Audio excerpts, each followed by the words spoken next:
حضرت اقدس مسیح موعود علیہ الصلوۃ والسلام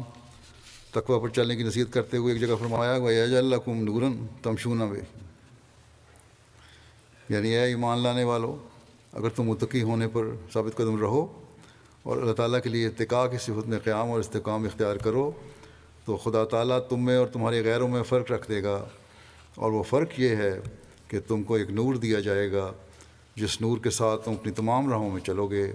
یعنی وہ نور تمہارے تمام افعال اور اقوال اور قوا اور حواس میں آ جائے گا، تمہاری عقل میں بھی نور ہوگا، اور تمہاری ایک اٹکل کی بات میں بھی نور ہوگا، اور تمہاری آنکھوں میں بھی نور ہوگا، اور تمہارے کانوں اور تمہاری زبانوں